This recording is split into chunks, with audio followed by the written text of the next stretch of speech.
To finish the couple of slides that we couldn't finish last time, we were talking about I/O devices, if you remember. I started talking about how most of these devices are built. I said devices have ports. Each device has four, typically the simplest form of an I/O device has four registers, a register to write a command, a register to read the status of what happened in the command, a register to write data, a register to read data. Okay, we talked about how you can communicate with such a devices using polling.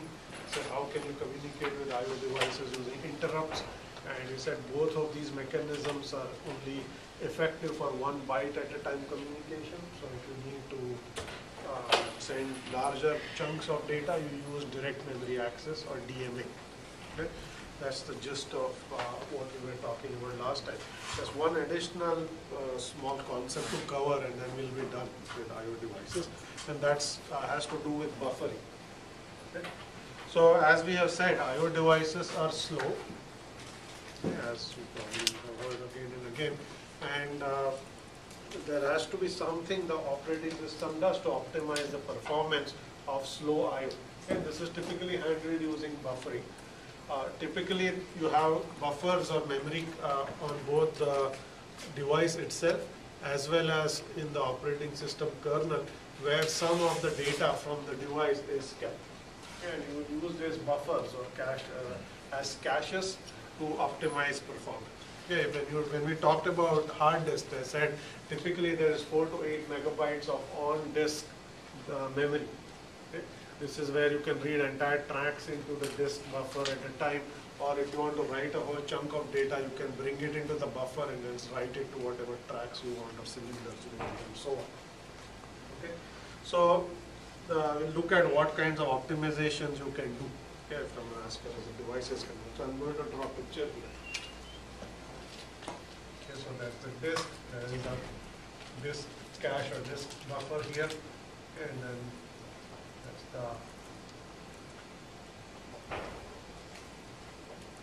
here is the OS, and the OS will also have a buffer cache, which is stored in main memory. Okay? So what happens is when requests come in, let's say it's a read request, what you would do is you would first check if the data you're trying to read is already in the buffer cache, because some other request has previously accessed that data. If it's already in the buffer cache, you don't need to go back to the I/O device, in this case the disk, and read that data again. Okay? It's already cached, so you can just go into the cache, pull that data out, and return it to the application that requested. Okay? And if it is not in that buffer cache, then you have to send it off to the hard disk. When you send it off to the hard disk, there's another cache on that disk at your memory. But if the disk has done a read ahead and the data is already in that cache, then again you don't need to go to the disk. You read it from that cache, you bring it into the OS buffer cache, and you return it to the user. Okay, so we have these levels of caches that are used to reduce the slow I/O, or reduce the performance impact of slow I/O. Okay. So the first reason to have these buffer caches is to cope with speed mismatches. If devices are slow, CPU is fast, you put some cache in between, you store frequently accessed data in that cache, and that helps improve application performance. Okay. The second reason to keep have these caches is to deal with mismatches in the sizes of data chunks that the OS may be writing and the device may be used to. Okay. So for instance, if you have, let's say, Linux file system, let's say ext3 or ext2, it will have a typical block size of 1 to 4 kilobytes. Okay. Now, as far as disks go, the sector sizes are 512 bytes. So as far as the disk is concerned, the minimum granularity of data you read or write, 512 bytes. As far as the file system is concerned, the minimum granularity of data you can read or write is between 1 or 4 kilobytes. That's the file system block size. Okay, let's say is 1 kilobyte. So because these sizes are different, right, if you want to read or write these chunks of data, you actually keep the additional data you may end up reading or writing in one of these caches. Okay, so caches also allow you to, so if you want to write a file system block that will, let's say 4 kilobytes in size, that is 8 consecutive sectors as far as the disk is concerned. Okay, this would be 8 individual requests. So you have to take one file system write request that get partitioned into 8 disk IO requests as far as sectors are concerned. So to deal with all of this translation and mismatches, you also use buffer caches. Okay, and last but not least, buffers also help you to minimize the time user processes block on writes. Okay, because what you can do is, and I'll talk about this form of caching in just a moment. If you have what are called write back caches rather than write through caches, if you want to send a disk IO request, you can just copy it to the OS buffer cache or to the disk memory and return back to the user process saying your request is done. In reality, it's not done, it's still in progress, but you just sent it off to the device or sent it to the buffer cache, and it is going to get written asynchronously at a later time. Right? This will also speed up write performance.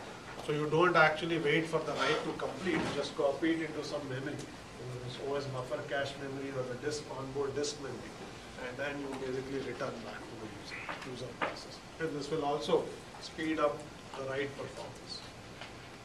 So that's a performance reliability trade-off, because the user process thinks the write is done, but it's actually still ongoing as far as the system is concerned.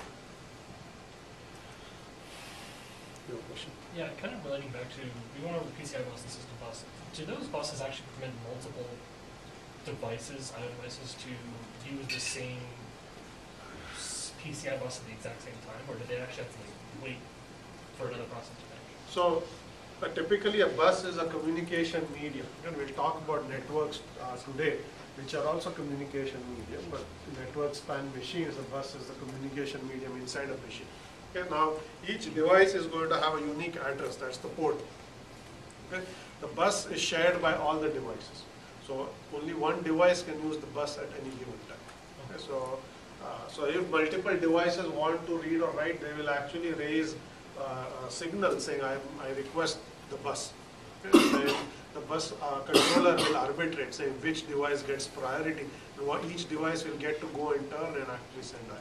So you have this arbitration logic. SCSI buses do the same thing, PCI bus will do the same thing, USB bus will also do the same. You cannot actually communicate in parallel, okay, because it's a shared medium. Think of people talking. If multiple people start talking at the same time, you basically get collisions. You cannot hear any one person. So you have to basically do this one at a time. That's what the bus logic controller will do. Okay. Let's come back to now caching.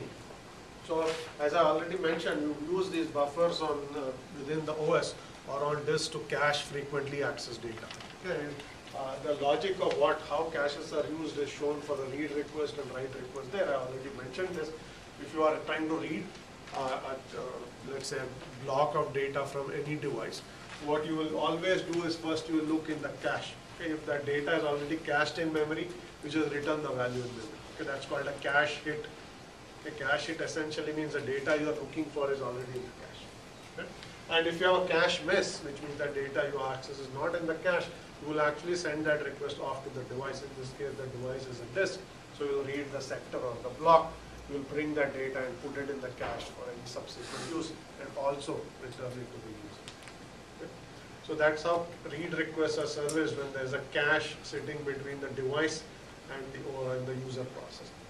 Yeah, as far as the write request is concerned, what you will do is if you want to try to write a block of data to your device, you are first going to go and update that in the cache. Okay? And then you will actually go and try to write that block into the disk. Okay? You will basically take that memory buffer and send off an IO request to the disk will go and perform that IO, and then you will be done. Okay. Now, yes. For the write example, do you need to do if block in memory, or would it just always be update the value in the cache? That is going to depend on what the caching policy is. If the block is cached, you better update it, because if you don't update it now, the value on disk is newer than the value. You have an old value of the block. Okay, so this you should do. You are asking an additional question: if it is not in the cache, should I additionally put it in the cache? Right. So if you remove the if, it says always all writes are also put in the cache. Okay?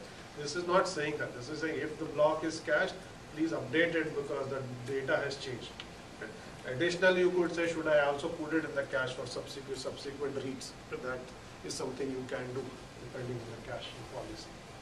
Okay? Now, as I said, as far as the writes are concerned, there are two caching policies that are typically used to called write through and write back. I don't know if you've heard of these terms. They are universal to caches, regardless of whether the cache is in hardware, if you're L2, L1 caches, or whether this is a cache in software that is maintained by the OS. Okay. What the write through policy says is any write request has to block until it goes through the cache all the way to the disk and is finished on the disk or whatever I/O device it is and has finished at that I/O device. Okay. That's called write through. What the write back policy says is take your data, okay, put it in the cache and return to the user. Okay. And at a later time, asynchronously take that write it back to the device.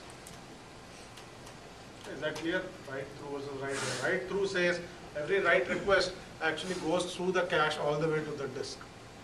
And then you return back to the I/O process, saying the write is completed. Write back says let the block only propagate to the cache. They update the cache and then return back to the user and saying that your write is done. And at a later time take that data and move it to the device or send it off to the device. If we're using a DMA disk controller and a write back policy, can disk controller handle the portion of that that's actually taking from memory and writing it down and operating? Well, the CPU does something else, or how does that work? Okay, so write back and write through are independent of whether you are using DMA, you are using polling, or you are using interns. Okay? All this is saying is the following. Okay, so here this is a good picture. Okay, so user process says write, let's say file write or whatever. So you write something to a file. Okay. This becomes a system call at the OS. Okay, this becomes a write system call. Okay, and so your write system call is going to come to the OS. Okay. The simplest thing that the OS can do is take this data, okay, copy it to the buffer cache, okay, and just have the write system call return. So it's done. Write is done. Okay. This is referred to as write back. You are not waiting for that data to actually go to the disk. You are only writing it to the buffer cache. Write through basically says that write into the cache, issue an I/O request, have it go to the disk, and only when the disk is done should you return back. Okay. Now in either of these two cases, you can basically work with whether it's DMA or I/O or polling. Okay. What would happen in either of those two cases is first you will copy the data into the kernel memory, which is the buffer cache. Then you will issue a DMA request and tell the DMA controllers and go to this region of the buffer cache, pull that data and put it to disk. So that is independent of whether you are doing write through or write back in some sense. In one case the DMA request is in write through, the DMA request has to be issued immediately as soon as the write comes to the OS because you are waiting for the data to go to this. In the other case you are writing it in a lazy fashion. You are going to issue that DMA request later. Okay. But in both cases, you will actually have to do that DMA request. Okay, so in both cases you have to do a DMA request, but with write through you do it now, and with write back you do it later. Write back, you do it later. So Okay. it's the kernel that's going to decide to go through at some point and do that? This Or- is, yes, so I guess what I'm getting at is with the write back policy, when do we actually write stuff to disk? How do we So decide? that is decided, so the write back policy is what will be implemented by the operating system. So kernel designer has decided on a write back policy. There are write back policies that say every 30 seconds go and take all the dirty pages in your buffer cache and write them out, flush them to disk. Okay. Whatever policy has been implemented has to actually will get executed in this case. Okay, so that's decided by the kernel designer. Okay, now coming back to write through and write back, you should realize that there is a reliability and performance trade-off here. Okay. Write through policies are more reliable. That is simply because if you actually write to a file, okay, and your request comes back saying your request has been, the write request has finished, okay, but it's only in the buffer cache, it hasn't yet gone to disk, and let's say the power goes off. Okay, your machine basically, you yank the cord or the power goes off, then basically the data is still sitting in volatile RAM and the data is going to disappear, it hasn't gone to disk. So you reboot the machine and you look at the disk and you say that the data I wrote is missing, okay, it's not yet on disk. Okay, so write through policies will prevent that from happening simply because the write request won't return back to the user until the data has actually gone to disk. So you'll wait for the data to propagate to disk and only then will your request come back. So if you know it's on disk, then at this point, if the write request is finished, you know even with a power outage of any sort, the data will still persist on disk. It's not going to disappear. Write back policy on the other hand, you get better performance, okay, because you are only copying into a memory buffer, you are not waiting for that IO request to finish. So writes will be seemingly faster. All you are doing is actually copying it to a RAM buffer in the OS kernel and returning back. Much faster. Right? So, but you will basically are trading reliability for performance. The data has not yet gone to disk. Yes. So on a shutdown, do we just wait for all write-backs to finish, or do we actually force a write-through? On a shutdown, the first thing that if you actually issue a shutdown command to any OS, the first thing it will do is flush the buffer cache. You will actually see this on Linux. It will actually print a message saying flushing buffer cache, and it will wait for all the pages to get written. If you just hit the power button and turn it off, you're out of luck. All the dirty pages will just disappear. Okay, but if you force a clean shutdown, it will first flush. It won't change the policy, it's just forcing a flush. Okay. Now, so write back is obviously results in faster writes. But the other thing it also gives you is another performance optimization, which says if you have spatial locality of a reference, meaning I write to the same disk block multiple times, right? I can batch multiple IOs in RAM and then have them be one disk IO on disk. Let's say I'm appending something to a file. Okay, so basically, let's say this is the end of the file in the block. I append foo to it. Okay. Then I append bar to it, and these are individual requests. If you had a write back policy, this block would get returned to the cache, and you may wait, let's say, some 30 seconds or a minute before it gets flushed. Within that time, if this block gets an additional write, you just overwrite a RAM block. And multiple of these requests will just become one eventual disk request. So you will also get lower IO and better batching performance.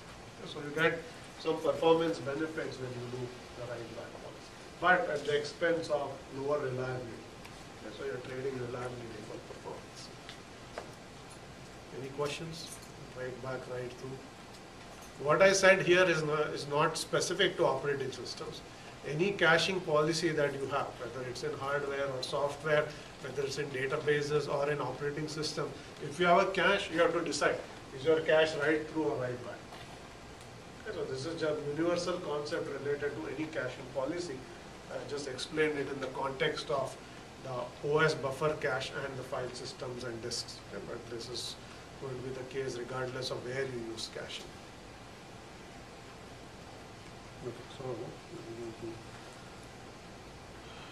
stop there and transition.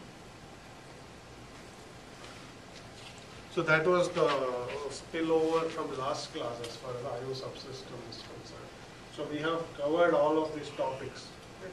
And we are going to now start the very last one, which is distributed system. We are done with architecture, overview, processes, threads, synchronizations, deadlocks, memory management, and file systems and IO. Okay, so all of that is done. And the last topic is basically going to be on distributed systems. Okay, so today I will start that lecture. We have 2 or 3 more lectures on distributed systems to go. We will define what are distributed systems. I'll do a very quick overview of networking. So for those of you who have not yet taken 453 or may not be familiar with what a network protocol stack looks like, I will have a 3 slide, or a 3 lecture, a 3 slide overview of networking. Okay, and with that background, we will start talking about distributed services. Okay, and basically I'll start with remote procedure calls and RMIs. Okay, this is what you have to also do for your lab. Building a client server a threaded client server application in your lab. We'll start talking about distributed services and remote procedure calls. In subsequent lectures, we'll talk about distributed file systems and a few other concepts, including a lecture on cloud computing that I promised. Okay. So, what is a distributed systems? There are many definitions. The one that I will use here for our classes, it's basically a collection of processors that are interconnected by some communication medium. The communication medium is typically a network. So this is an abstract view. Okay, so P1 to P5 are processors. There is an interconnect, which we will call a network in this case. Okay, this allows the processors to communicate with one another through that interconnect. So a set of processors that can talk to one another, communicate with one another. Okay? Very abstract definition. We'll see some realizations of that definition in the next slide. So the thing to keep in mind is practically every system that you see today, okay, is distributed in some shape or form. Whether it's your laptop, tablet, phone, server, any machine that you see today that has a network interface is part of some distributed system, because applications or processes on that machine can communicate with applications and processes on other machines. And that is basically a very simple definition of what a distributed system is. Yeah, so let's peel this definition a little more and look at some different forms of systems. Okay? So when you talk about distributed systems, okay, or the very generic definition I gave you there, we can then basically think about what are called tightly coupled system and loosely coupled system. Okay? Tightly coupled systems are also referred to as parallel processors. Okay? In this case, the processors are basically inside a machine rather than across machine. So if you have this, so I just said you have some processors that can talk to one another through some communication medium. If it so happens that all the processors are in one machine, and in fact they also end up sharing the clock and memory, that's called a parallel system. Okay. So again, given what you can buy today, practically any system that you see is a parallel system if it has more than one core. If you have more than one core, multi-core system, this definition is satisfied. Okay, because you have more than one processor, that's a core. Okay, in this case, the communication medium is your system bus. Okay, you have a parallel system, a tightly coupled system. Okay, even basic smartphones are beginning to be multi-core parallel system. Okay. Then you compare that to loosely coupled system. This is the traditional distributed, for definition of a distributed system. In this case, also you have processors. The processors just happen to be on different machines, not inside a machine. They are on different machine. The communication medium is an actual network of some sort, whether it's Ethernet, or wireless network, or cellular network is not material, it's some form of a network. Okay? And so what happens here is the processor is also has its own memory. Memory is not shared across machines. The memory is specific to a single machine, and each processor runs an independent OS. And the OS doesn't have to be the same. You can have one machine running Mac and another machine running Unix, and so long as they can communicate with one another, that's a distributed system. They're heterogeneous in some sense. Okay. These are called loosely coupled distributed systems. Okay. Much of our emphasis is going to be on, when I talk about distributed systems in the next few classes, is going to be on this class of distributed system. We are not going to talk about parallel systems. There are many techniques that are used to develop applications on parallel systems. How do you write applications to run well on multi-core? They use forms of threading or inter-process communications of some sort.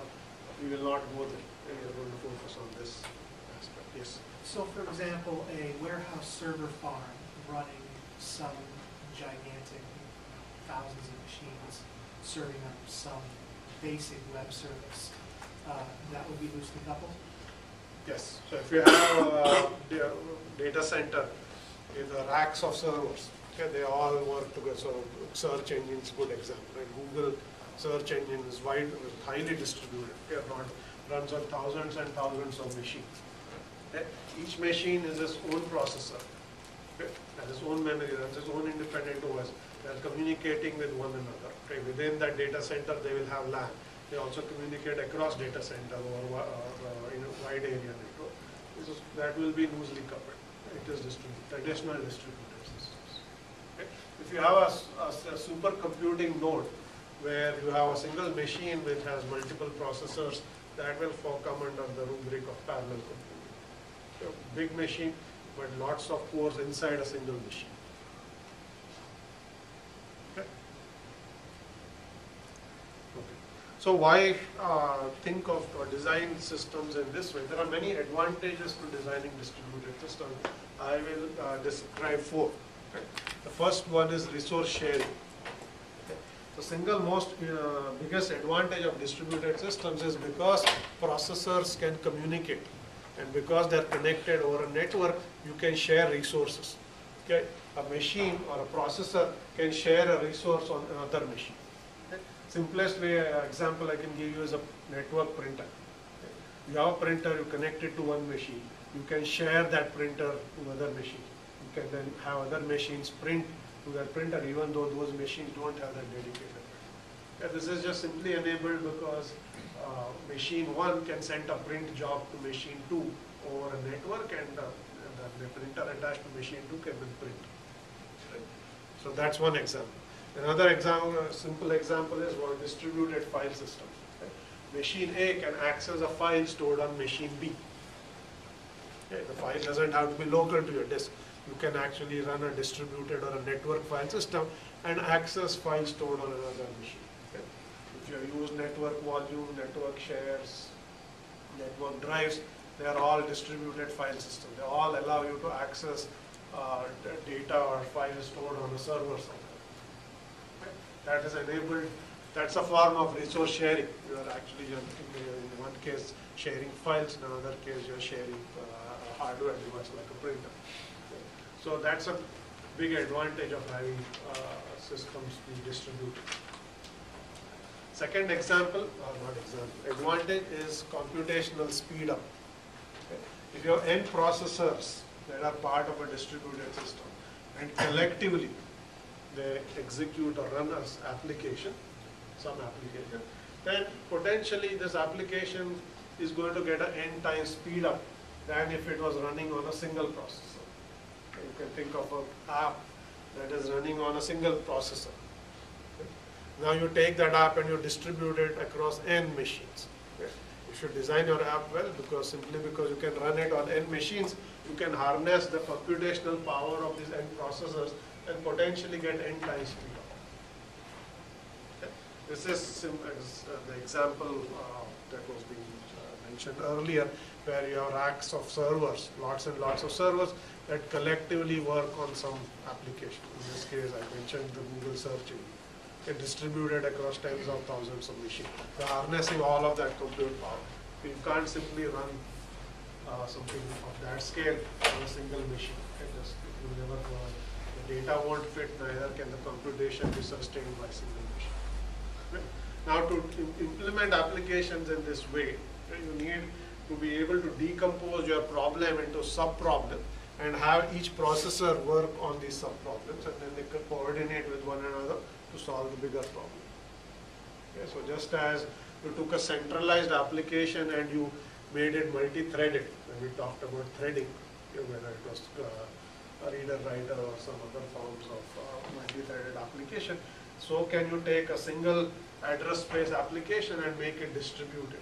And you can partition it on multiple machines, have these processes communicate with one another and solve some larger problem. Okay? So long as you can write your application in this way, you can get your advantage of speed up. Third advantage is reliability. Simply because you have the advantage of running your application on multiple processors, you can actually also replicate either the computation or the data on multiple machines. You can create copies of your data. You can run the same task on multiple machines. Right? And what this gives you is higher reliability. One machine goes down, it crashes, or the hardware experiences a failure, your system as a whole doesn't have to stop functioning. Okay? It continues to run. Key advantage of a distributed system. If you had a single node system, a centralized system, your machine goes down, your service goes down. You have a website running on one machine, your machine crashes, your website is down. Okay? You replicate your website on multiple machines, one machine goes down, the requests that are coming to that website can still be serviced by other machines. Okay? Your website continues to be up. Okay? Simple, but another key advantage. Okay? Most distributed services that have high reliability needs will use replication to get higher forms of reliability. You don't see Google go down because 3 machines failed somewhere. In fact, entire data centers can go down and still the service continues to run because it's replicated across. Okay? So well-designed distributed systems can actually run even though there may be large numbers of servers that are down at any given time. Okay? Big advantage. Okay, communication is another advantage, and by communication I mean actually it allows people to communicate, not machines to communicate. You can send email with messages, you can communicate using online social networks, you can use chat or text messages, all of these communication enabled by distributed systems that are running somewhere. Okay, so that's another advantage. Okay. So those are all the good things. Okay, now the advantages, but designing distributed systems is also more challenging than designing centralized systems. Just as writing multi-threaded programs are more challenging than writing single-threaded programs. You have to think of parallelism, you have to think of distribution. Okay? So several things get harder. Okay? And you have to deal with several design issues. You have to worry about how are you going to communicate. Okay? Since these applications or processes communicate with one another, you have to decide how the communication is going to occur. You have to decide on issues like transparency, I'll talk about that in just a minute, security, reliability, performance, and programming mode. Okay? Transparency basically says how visible are you going to make the fact that your application is distributed to your end users. If you hide the fact that there are actually many machines on which this application is distributed, you have what is called transparency. Google is a good example. Okay? All that is exposing to you is a search box. Okay? It doesn't say go connect to the 1000th server in this machine and then send your search query. You just type your search query and somehow your search query goes to some machine somewhere, it gets your results and gives it back to you. You don't know that there are thousands of machines that are participating in the search engine. You don't know which machine actually serviced your query. Okay? Neither should you. Okay? All of that is hidden. Okay? You could have designed it some other way, saying you are actually sending this query from Amherst, Massachusetts, so go to the closest server for Google, which may be in Boston, and then connect to that machine, send your query there and get your result. If Google made you do that, you would probably not search much at all, because it will be very cumbersome to do. Right? So designing systems that hide a lot of this complexity, make things transparent, increases usability. Okay? This is a design goal, to make things as transparent as possible, not expose unnecessary details to users and make their tasks more complex. Okay? Security is another problem, okay? Because now machines are on a network. Okay? Good guys can access them as well as the bad. Okay? So people can hack into machines, they can steal your data, they can tamper with things and whatnot. Okay? So when you have distributed systems, you have to actually ensure that your applications are secure, your systems are secure. This makes your job more complex as a distributed systems designer. Okay? You have to worry about what if somebody does something bad, send something to my application that was unintended and cause it to crash or tamper with the data and so on. Reliability I already mentioned. You do get the benefits of reliability, but it's not automatic. Okay, you have to build your application to take advantage of reliability. You have to decide every data that I store in my application is going to be replicated on 3 different machines. You have to implement all of this in your application. It's not automated. Okay. So you get the benefits, but it increases your design complexity. I said you get performance and scalability. You have to write your algorithms well so they can distribute, they can scale smoothly. And the programming model. Okay, what application programming model are you going to use to implement your distributed system? And we'll talk about one such model today, which is remote procedure call. There are many different ways to implement distributed applications.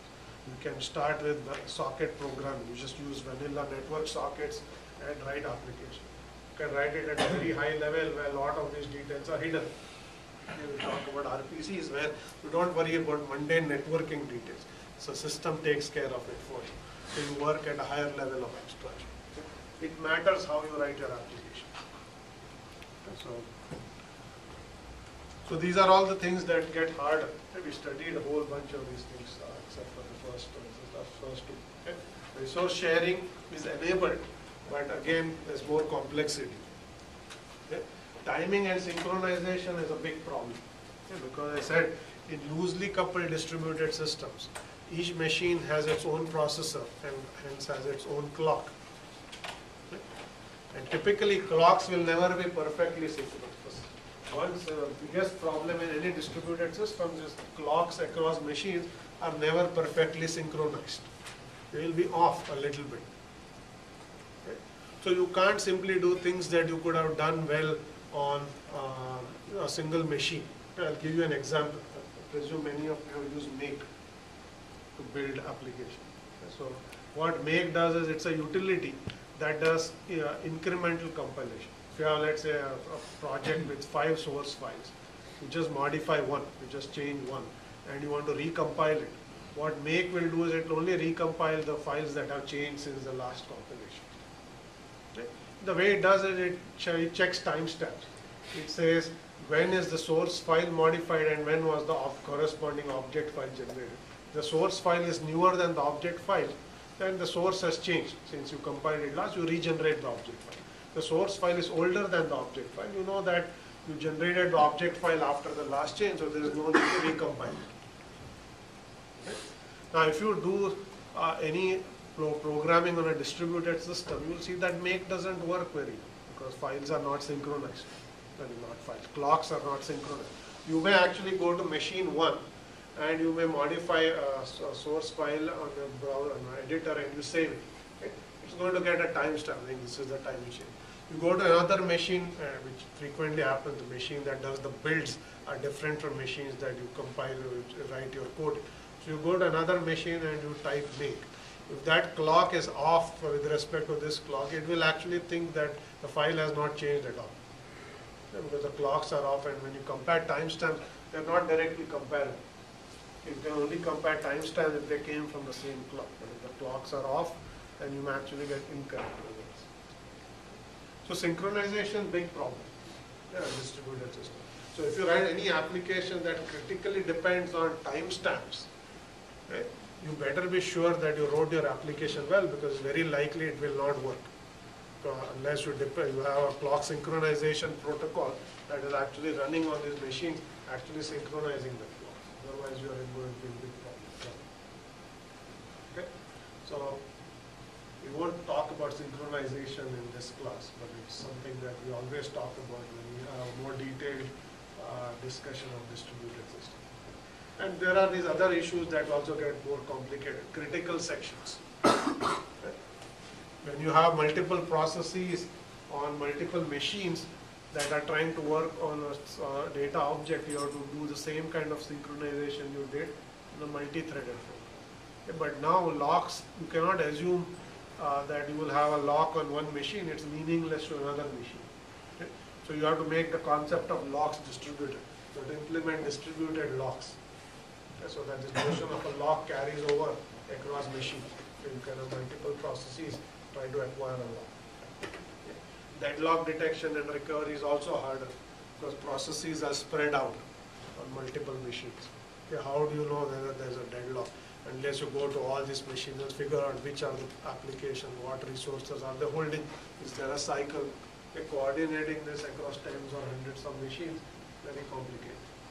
Okay? And failure recovery. Machines fail, you have to eventually fix them. You have to record the data and get back to where you were. Okay, so all of those tasks become harder. That's a quick introduction to distributed system design, the broad definitions and advantages and disadvantages. Okay, what I'll do now is actually do a 3-slide or 4-slide review of networking, and then we'll come back with that background and start talking about remote procedure calls and RPS. Okay, so if you're done 453 already or are taking it, all of this is some material you know, but if not, you can basically get a quick overview of networking. Okay?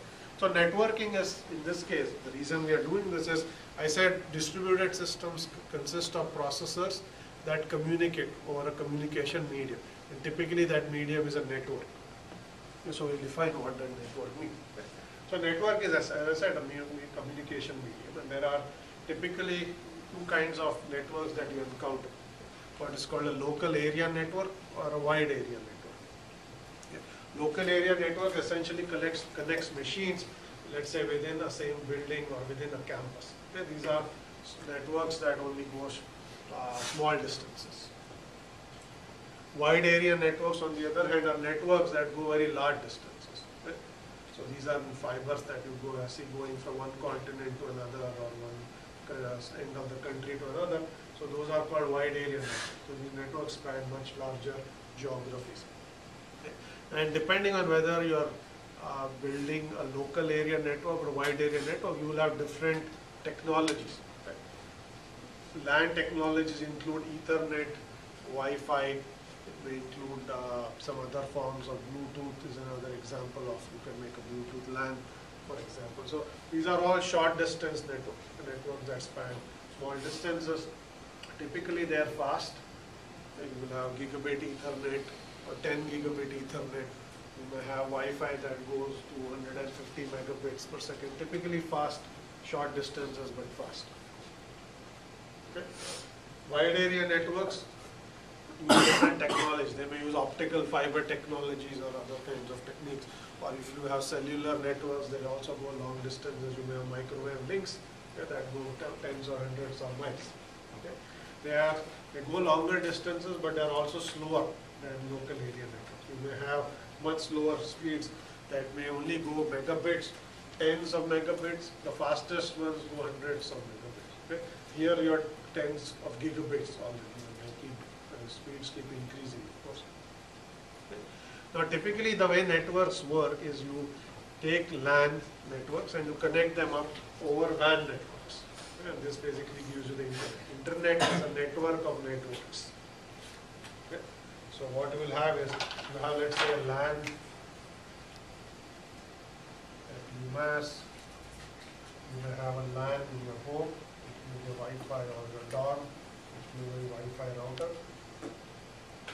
And there's a WAN connecting them. Okay, that may be your ISP. If you have a cable company, for instance, that may be Comcast or AT&T or some other company. And so collectively, you have lots of these networks that are LAN networks that are in WAN interconnect. And these networks are collectively today called the internet. Okay.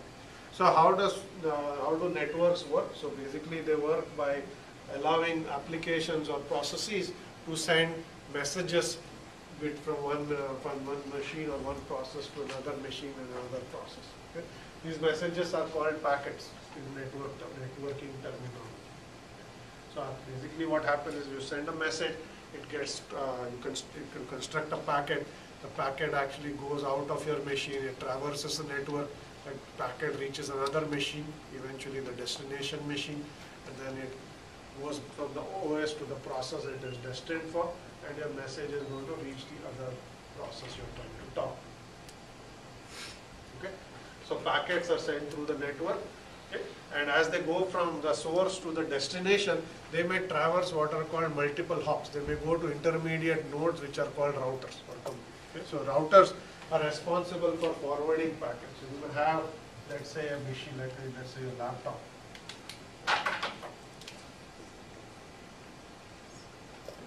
Here you have a server. Okay, that server, let's say, running a website. Let's say, cnn.com. And your browser here, if you try to access this CNN web page, you construct a packet. In this case, it's a HTTP packet. It's going to go out over the network. This is going to be a wide area network, and there's no direct connection from no wire going directly from your machine to the CNN server, obviously. Yeah, so it's going to go through intermediate nodes that keep forwarding it, and these are called routers. Okay. And each router forwards the message to another router and so on until it reaches the destination. Right. You probably heard of routers. You probably have one if you have a Wi-Fi network at home. That is your edge router in your home. Okay. That router talks to another router in your ISP, which may have a lot more, and each router keeps forwarding your packets until it goes from your source machine to the destination machine.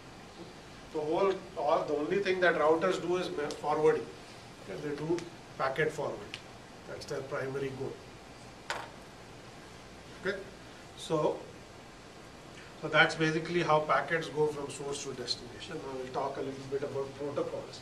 Okay, what is a protocol? A protocol is a set of rules that parties agree to for communication.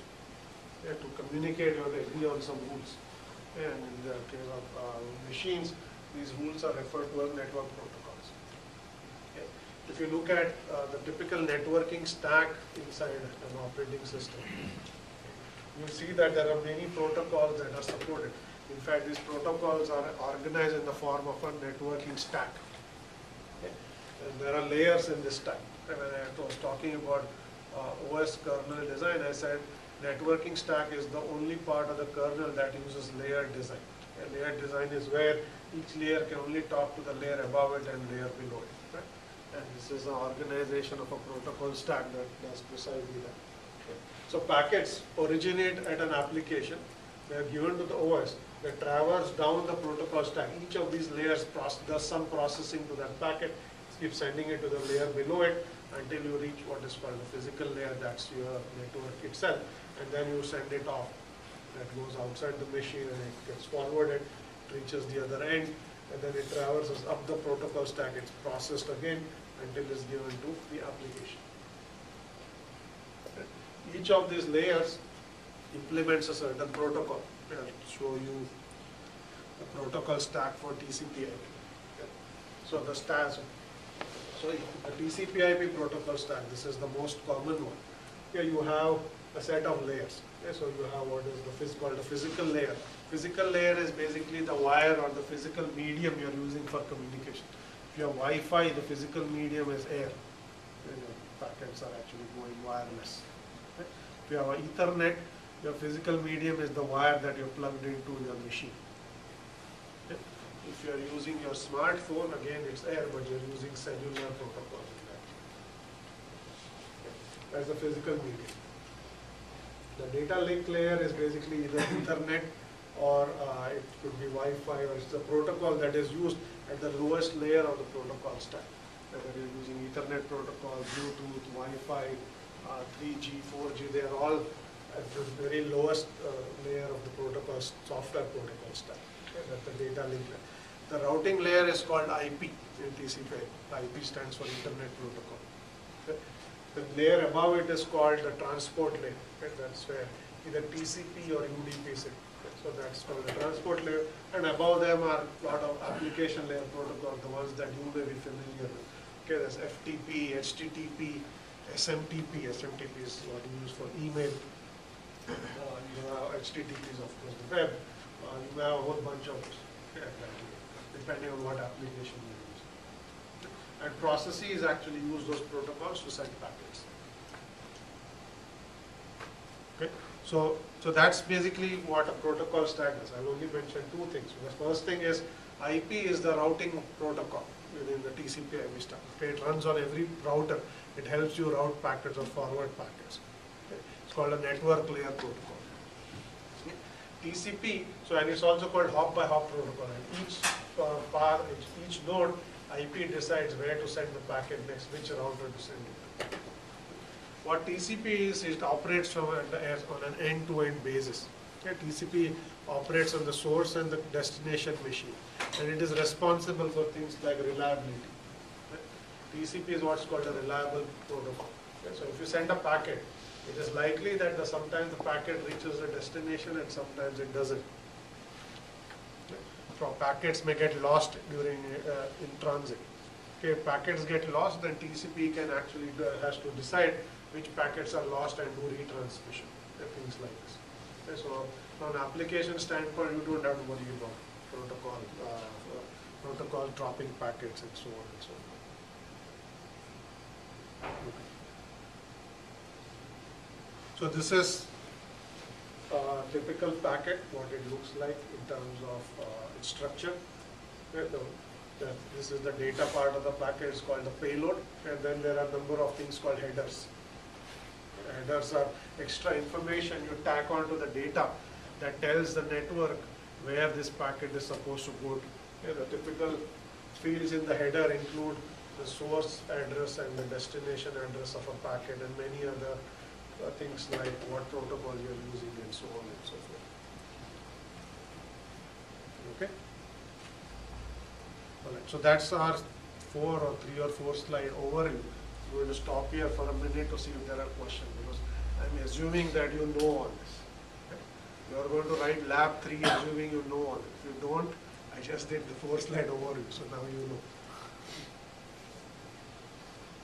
So let me pause and ask questions, because I'm going to start RPCs, which assume you now know what TCP/IP is and what protocols are and what networking is and so on and so forth. Any questions or anything I should? Distributed systems, we'll talk about client-server model and RPCs. So the most common way of constructing a distributed application is referred to as the client-server model. This involves taking your larger application and partitioning it into 2 pieces called the client piece and the server piece. The server part of your application includes processes that will provide some service. Okay?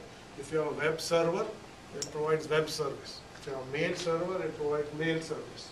Okay? You may have lots of different kinds of servers. You may have a file server, provides file service. A print server provides print service. Okay? So that's the server side of your application. The client side of your application is the part of the application that is requesting the service from the server. So you may have, let's say, web browser is the client part in the web client server model of the web. The web servers are web browsers are client, web servers are the server part of it. Okay. So browsers make web requests, they make HTTP requests. Okay. Web servers service the HTTP request by sending the requested data, whether it's a web page, it's an image, or whatever it is. Okay. So this is how you typically write. It's a very common way of writing a distributed application. It's a client-server model. Okay. There's another model which I will not talk about in this class. It's called the peer-to-peer model. It's called the P2P model. Okay. There are many applications that use the P2P model, which we will not worry about here. We'll only talk about client-server model. Okay. So client is a program that uses the service. The server is a process or a collection of processes that provide some services. Okay. Typically, how you write this application is the client has to establish a connection to the server. Okay. It needs to know the address of the server. It needs to establish a connection using, let's say, TCP. Right? I just talked about TCP/IP. So you will basically make a connection, and then you will send a request to the server. Okay, so you may first, if you want a browser to get a web page from a web server, you will first make a TCP connection, and then over that TCP connection, you will send an HTTP request. HTTP request is that URL that you type in a browser, www.cnn.com/index.html. That string is your HTTP request. That string is actually sent off to the server. Okay? The server will receive that string, and that's the request that the browser has made. It will then get the requested page for you and send that page back to you. And the browser will then see the page, render it, and display it. Okay? So client send requests after connecting to the server processes the request, sends back a response, and then the connection is done. Okay? There are many ways to implement this form of client-server applications, and we'll talk about one such method today, which is remote procedure calls. This is a higher level method to implement client server application. It makes your job as programmer much easier. You don't really have to worry too much about the networking details when you write your application in this form. Okay, this is also what you are going to use for your last lab. Although you will use RPCs in the context of Java, they are called RMIs, remote methods, they're not remote procedures. Let me first explain the example, not example, the concept.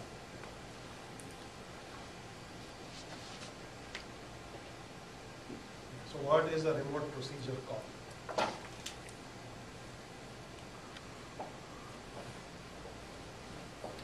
this is a client, this is a server, this is the network. Client is running a process. I'm just going to write its name.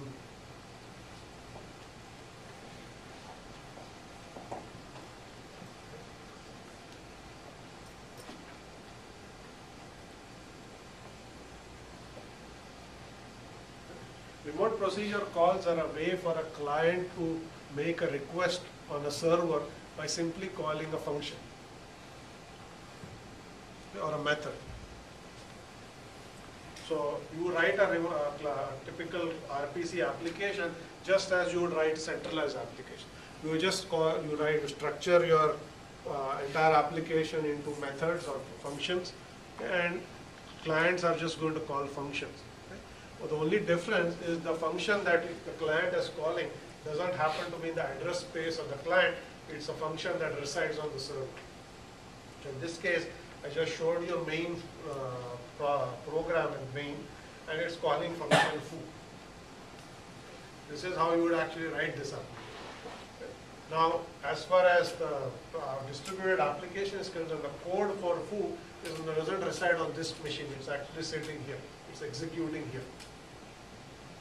So what will happen in an RPC is this invocation of foo will trigger a message that will go over the network saying client has called foo. Okay, this packet is going to traverse here, it's going to come to the server. The server is going to receive this request saying the client has invoked foo, and it will execute foo at the server and send back the results. Okay, so you can of course send some arguments. So the arguments will go with the message. It will traverse, go to the server will take the arguments, execute the method and send back the reply. Is that clear what I just said? So remote procedure calls are a way by which a client can invoke procedures or call procedures, except that those procedures are not local to that machine. They are they're implemented remotely on some other machine. So I'm assuming they have some sort of common library that allows them to do this. So there are lots of things I did not describe as to how all this is happening. Okay? How do you know where the server is? I didn't say when you call foo, programmer actually doesn't explicitly say where the server resides. You don't have to say what is the IP address of the server. You don't actually, I didn't say you have to establish a connection to the server. All that is happening for you automatically. There is a lot of underlying code that actually gets automatically written for you. Okay? This is why it's so simple. If you have to actually program this at a very low socket level, you would have to write a function that says, first line is go establish a connection to the server. Okay? You say create a socket, bind to the socket, connect that connect to the server. You do all this networking first, and then you can send a request over that connection. When you write RPCs, you don't deal with all this. Okay? You just call methods. Something underneath takes care of all the details for you. Right? It figures out where is the server, it figures out how to construct this message, how to establish a connection. All this is done for you internally. Okay? So a lot of this complexity is taken away from the program. Okay? You just write this code as if you are writing a centralized program. You just call methods. Right? You know how to write a program with multiple methods. You just call methods. It just so happens that the method is not local, it's remote, but it doesn't change how you write the code. You just call the method. Something else is doing all the magic for you. Right? It's taking care of the details of sending requests over the network and so on and so forth. Right? So this concept is referred to as a remote procedure. you're invoking a remote function, as if you're invoking a local function. So you write your code just as you write your centralized application, except that some procedures are no longer local to your process. They are remote and they sit on some other machine. Now there are several things you have to do as far as implementing an RPC system is concerned. What I showed you here is what the user programmer or the user or the application programmer is going to write. But underneath this is what is an RPC system. This is the OS part. Okay, that is going to take this and do all of this, sending things over the network and so on. Okay. So we will also talk a little bit about what is happening underneath, okay, what is inside an RPC system. Okay. Typically what happens is every procedure, every remote procedure has a signature. The signature is registered with, as you will see, a naming service. And when you compile this code, compile the client and the server code, your compiler is going to generate additional code for you that is going to do all of the networking. Okay. That code is referred to as a stub code. And this code is automatically generated. And then you just basically take that code, your code, and you link it together, you get a binary. Okay. Now clearly you don't compile this through a typical compiler. You need a special compiler to compile RPC code. Okay. You will not run this through GCC, for instance. You will call a special compiler called RPC Gen, which will generate all that code for you, which in turn will call a GCC compiler. Same with Java. Okay. You will basically call a special compiler that will spit out additional code that will do all of that networking for you. Okay. Same concept is true in Java. Right? In Java, the notion of remote procedures are called remote methods. Okay. So you have what is called RMI or remote method invocation. That is exactly what you will be using for your lab. So what will happen there is you will basically call a method on an object.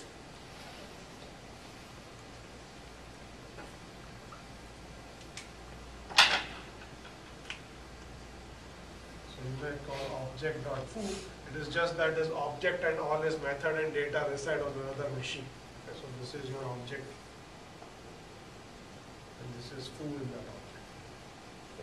So you are making a method call on an object that resides on another machine. Typically until now you assume that all object instances reside within your same address space, within the JVM. Okay, now some objects will no longer reside in your address space. They will reside on other address spaces on other machines. Okay, you can basically invoke methods on those objects. Okay. Same thing is true. You will actually write the code as if you are writing normal Java code with very small changes. There's a compiler that will generate a lot of that additional stub code for you, and then your program will work as if you're invoking local methods, except that they are not. This is basically what a stub code is actually going to do. And when you call this remote procedure foo, remote method foo, your stub code, the compiler generated code has to do all of these things. It has to first create a message. It has to send that message over the network. It has to wait for the response. It has to unpack the reply, and it has to return the results back to whatever process called this remote method. Sounds fairly straightforward, but it's not as simple as it seems. Primarily because the one thing that you do not assume in any remote procedure calls or in RMI is that the server is going to be the same platform as the client. You may be making the call from Windows, the server may be running Linux, you may be making the call from a big Indian machine, the server may be a little Indian machine, doesn't matter, it has to work. Okay, because I never said anywhere that in a distributed system all machines are alike. I just that there are processors that are connected by network. They could be heterogeneous processors. Okay, some processors may be running, different processors may be running different operating systems. So that is something that an RPC system has to be built for. Okay. So all of this stuff has to work regardless of the platform. The messaging has to work, the processing has to work. And there is big Indian, little Indian, 32-bit, 64-bit. All of those ugly details actually have to be dealt with by the stub code. Okay, so if you actually write an RPC system and you actually look at the stub code, you will see a lot of code. They're doing a lot of ugly stuff that you are saved from writing. Typically, you would have to do that if you are writing all of this at a lower level. Okay. This is what's happening on the server end. Okay. Server end is a stub code that just sits in a loop. Okay. It's an infinite loop that just sits and waits for a command to arrive over a network. This is the remote procedure invocation. Okay, once the command comes in, it will unpack, it will find out what method is being invoked, it will take all the parameters that have come over the network, we unpack the parameters, and then the stub code is actually going to call the method for you, okay, for this client process. So you call the procedure, okay, you build the reply, okay, so the results come back from the procedure, you make a reply message with the results, you send it back, okay, and then you loop. The one additional detail that the cluster or server stuff does is it could be multi-threaded, something that you also have to assume in your lab. Okay? Because multiple clients can make requests of the server at the same time. You can't assume that requests are going to come sequentially. If you have a web server, you can't assume that there can be only one connection that some browser can make at a time. Any number of browsers can connect to that web server all at once. The way it's handled at the server end is every request is given a thread. Invocation of a procedure comes in, you create a thread, and then you basically have that thread process your request. Okay, so typically servers are going to be multi-threaded. The threading is also in many cases taken care of for you by the stub code. You are not creating threads in that code. Each request will fork off its own thread. Okay? Any questions on this?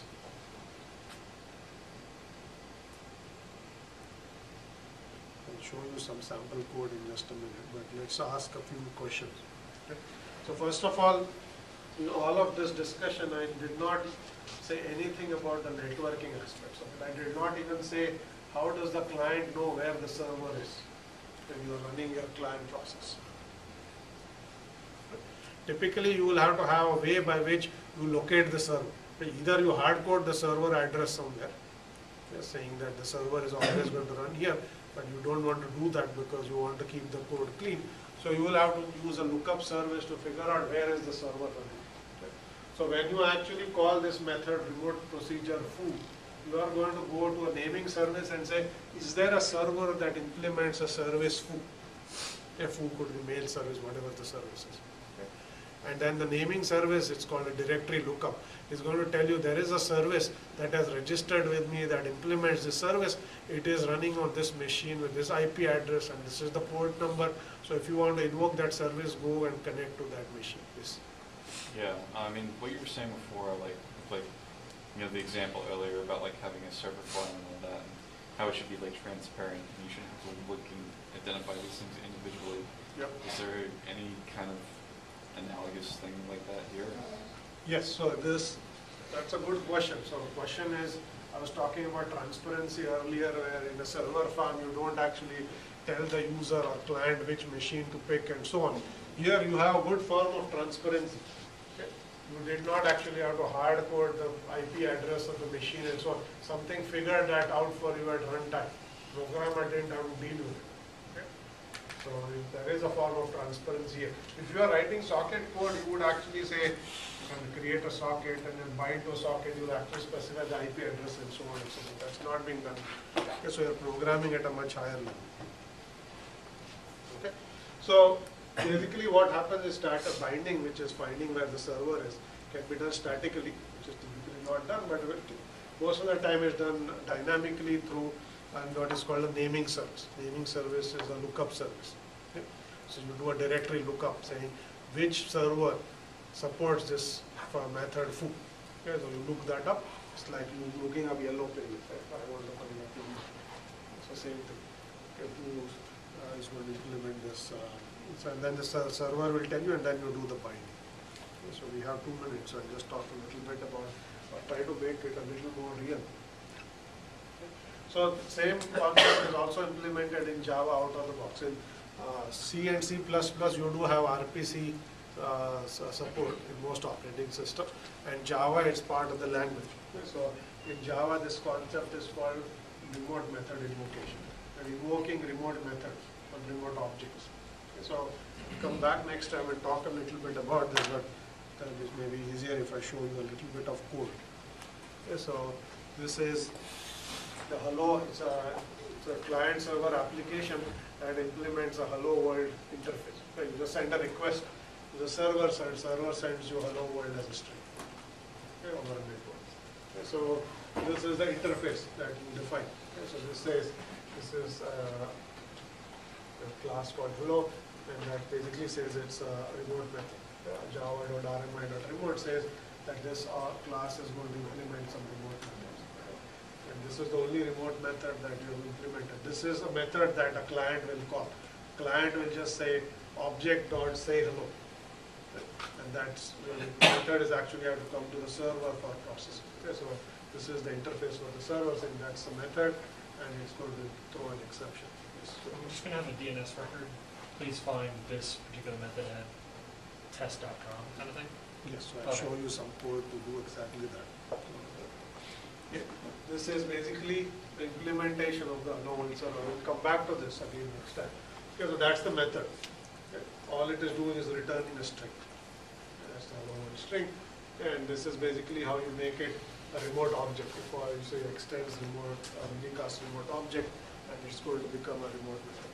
Okay, so the question was asked about how are you going to bind it. So that is basically it. Okay. So you are going to basically, since you are a server, you have to register with the naming service. Saying, I am a server, I implement the hello, the say hello method. Okay. This is what you are going to call the naming. You are going to call that procedure is called binding, registering with the directory service. So you will, when you start the server, it will basically go and so first you will create an object.